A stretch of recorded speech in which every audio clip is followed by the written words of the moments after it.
Hi friends, ఈరోజు నా వీడియోలో చెక్కలు తయారు చేసే విధానం షేర్ చేయబోతున్నాను.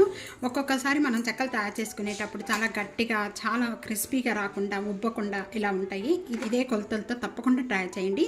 ఫస్ట్ టైం కూడా తయారు చేసుకునేవారు కూడా చాలా ఈజీగా తయారు చేసుకోవచ్చు. చాలా టేస్ట్గా, చాలా క్రిస్పీగా వస్తాయి. హాయ్ ఫ్రెండ్స్, నమస్తే. Welcome to Anu's kitchen. ఇక్కడ నేను 500 గ్రామ్స్ బియ్యం పిండి తీసుకున్నాను.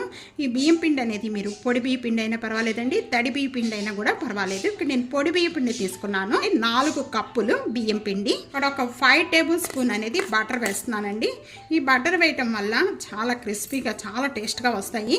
మీరు ఈ బటర్ ప్లేస్లో వెన్నపూస కానీ, లేకపోతే వేడి చేసిన ఆయిల్ కానీ, నెయ్యి కానీ వేడి చేసుకొని వేసుకోవాలి. చెక్కలు అనేది తయారు చేసుకునేటప్పుడు పిండి అనేది బాగా కలుపుకుంటేనే చాలా క్రిస్పీగా, చాలా టేస్ట్గా వస్తాయండి. వెంటనే కొద్దిగా పిండి తీసుకొని ఈ విధంగా పిడికిలతో ఇలాగా ప్రెస్ చేస్తే మీకు ఇలా ఉండలాగా రావాలి. ఇలా ఉండలాగా వచ్చింది అంటే పిండి కలుపుకోవడం అనేది పర్ఫెక్ట్. అలా లేకపోతే కనుక ఇక్కడ బటర్ అనేది కొద్దిగా యాడ్ చేసుకొని పిండి అనేది కలుపుకోండి. 1 టేబుల్ స్పూన్ నువ్వులు వేస్తున్నానండి, తెల్ల నువ్వులు. కొద్దిగా కరివేపాకు, చిన్న చిన్న పీసెస్గా కట్ చేసుకున్న కరివేపాకు, అల్లం పచ్చిమిర్చి పేస్ట్ అండి. 1/4 కప్పు పెసరపప్పు. ఈ పెసరపప్పు ముందుగానే నానబెట్టుకోవాలండి. మీకు నానబెట్టుకోవడానికి టైం అనేది లేకపోతే కనుక వేడి వాటర్ పోస్తే 5 మినిట్స్లోనే నానిపోతుందండి. పెసరపప్పు యాడ్ చేసిన వెంటనే కూడా ఇవన్నీ కూడా బాగా కలిపేసుకుందాం.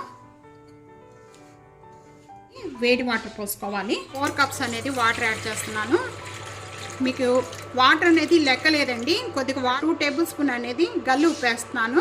మీరు గల్లు ఉప్పు లేకపోతే కనుక సాల్ట్ కూడా యాడ్ చేసుకోవచ్చు. ఈ గల్లు ఉప్పు అంతా కూడా బాగా మెల్ట్ అయిపోయే వరకు వేడి చేసుకుంటే చాలండి. కొద్దిగా వాటర్ అనేది యాడ్ చేసుకొని పిండి అనేది గట్టిగా కలుపుకోవాలి.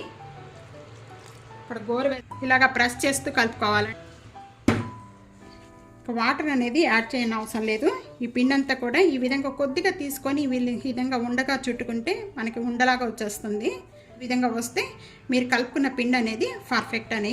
ఈ విధంగా కలుపుకున్న పిండి అంతా కూడా ఈ విధంగా తయారు చేసుకోవాలండి. చెక్కలకి మనం ఎంత చేసుకుంటామో ఆ విధంగా పక్కన పెట్టేసుకొని ఈ పిండి అంతా కూడా ఆరిపోకుండా దీనిపైన తడి క్లాత్ కానీ, లేకపోతే ఒక బౌల్ కానీ ఈ విధంగా బౌలింగ్ చేసేయండి.